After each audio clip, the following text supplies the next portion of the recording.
Dosa, plain dosa, paneer dosa, masala dosa, rava dosa, onion dosa, egg dosa. వీటిలో మీకు ఏది ఇష్టం? నాకైతే ఎగ్ దోశ అంటే ఇష్టం. ఎందుకంటే ఈ దోశని చట్నీ లేకపోయినా తినేయచ్చు, అంత రుచిగా ఉంటుంది. రాయలసీమలో బాగా ఫేమస్ అయిన బ్రేక్ఫాస్ట్ ఈ గుడ్డు కారం దోశ. ఒక్కొక్కరిది ఒక్కో స్టైల్. ఒకసారి నా స్టైల్లో ట్రై చేసి చూడండి. ఒక్క దోశ తిన్నా పొట్ట ఫుల్, దిల్ ఖుష్. ముందుగా దోశ పిండి ప్రిపేర్ చేసుకోవాలి. దానికోసం 3 కప్పుల దాకా రేషన్ బియ్యం తీసుకోవాలి. ఇక్కడ తీసుకునేవన్నీ కూడా కప్పు కొలత ప్రకారం తీసుకోవాలి. ఏ కప్పుతో అయితే రేషన్ రైస్ తీసుకున్నామో అదే కప్పుతో 1 కప్పు దాకా నార్మల్ రైస్ తీసుకోవాలి. నార్మల్ రైస్ అంటే అదే మనం రోజు రైస్ వండుకుంటాం కదా, సోనా మసూరి, ఆ రైస్. 3 కప్పుల రేషన్ బియ్యం తీసుకుంటే 1 కప్పు దాకా సోనా మసూరి రైస్, 1 కప్పు దాకా ఉద్దిపప్పు వేసుకోవాలి, అదే మినప్పప్పు.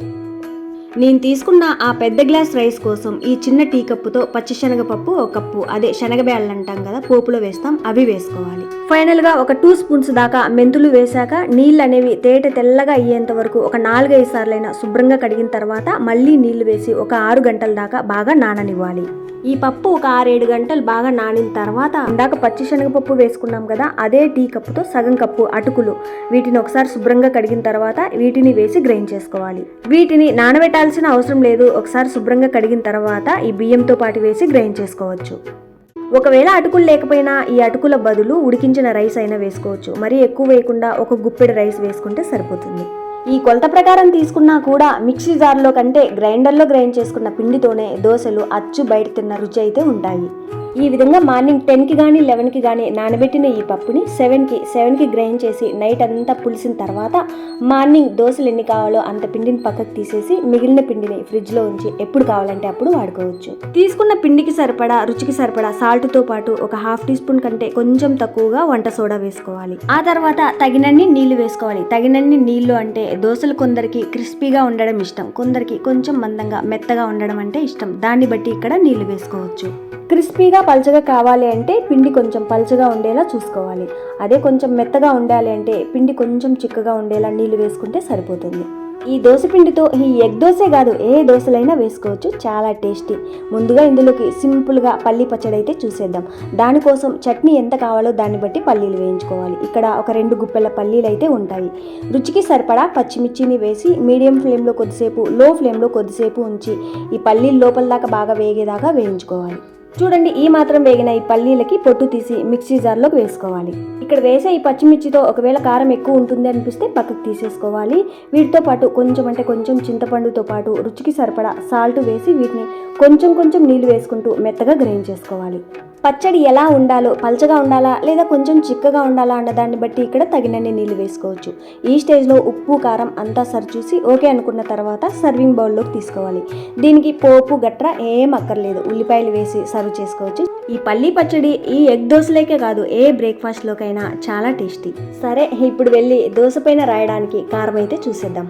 కారం ఎంత కావాలో దాన్ని బట్టి ఇక్కడ ఉల్లిపాయలు వేసుకోవాలి. నేనైతే ఒక 2 మీడియం సైజు ఉల్లిపాయలు వేసుకున్నాను. దాంతో పాటుగా ఒక 4 తొక్క తీసి కానీ తీయకుండా కానీ వెల్లుల్లి రెబ్బలు, ఒక 1/2 టీ స్పూన్ జీలకర్రతో పాటు ఒక 1/2 టీ స్పూన్ కంటే కొంచెం తక్కువగా పసుపు, రుచికి సరిపడా కారం. దోశ పైన కారంగా ఉండాలంటే కారం కొంచెం ఎక్కువగా వేసుకోవాలి. రుచికి సరిపడా సాల్ట్ వేసి వీటిని నీళ్ళు అనేవి ఏమాత్రమే వేయకూడదు, మెత్తని పేస్ట్లా గ్రైండ్ చేసుకోవాలి. చూడండి, ఈ మాత్రం. ఈ కారానికి కూడా పోపు అక్కర్లేదు. దోశ పైన రాయడానికే కాదు, దోశ ఇడ్లీ పక్కన కూడా చట్నీలా సర్వ్ చేసుకోవచ్చు. పోపులో 1 నిమిషం పచ్చిదనం పోయేంత వరకు వేయించుకున్నాక బజ్జీ బోండాల్లోకి అయితే నీళ్లు వేసి పల్చగా చేసుకున్న తర్వాత పోపు తీసుకొచ్చి ఇందులో వేసి బజ్జీ బోండాల్లోకి సర్వ్ చేసుకోవచ్చు. సరే, సింపుల్గా పల్లీ పచ్చడి కారం అయితే రెడీ అయిపోయింది. ఇప్పుడు వెళ్ళి దోశ వేసేద్దాం. దోశ వేసే ముందు దోశల పెనం అనేది మరీ హీట్గా లేకుండా కొంచెం మీడియం హీట్లో ఉండేలా చూసుకోవాలి. ఆ తర్వాత పిండి ఒకసారి బాగా కలిపిన తర్వాత ఒక గరిటె పిండి ఈ విధంగా తీసుకొని దోశలాగా వేసుకోవాలి.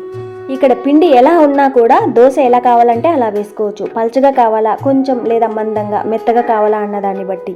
పల్చగా కావాలంటే పిండి తక్కువ తీసుకొని ఎక్కువ ఈ విధంగా స్ప్రెడ్ చేసుకోవాలి. అలా మందంగా కావాలంటే పిండి ఎక్కువ తీసుకున్న తర్వాత కొంచెం దోశ అనేది మందంగా వేసుకుంటే సరిపోతుంది. దోశ ఈ విధంగా కాలిన తర్వాత నెయ్యి కానీ ఆయిల్ కానీ వేసి కారం రాసుకోవాలి. ఈ దోశని ఏ చట్నీలోకి సర్వ్ చేసుకోలేదు అనుకుంటే ఇక్కడ కారం ఎక్కువ రాసుకోవచ్చు.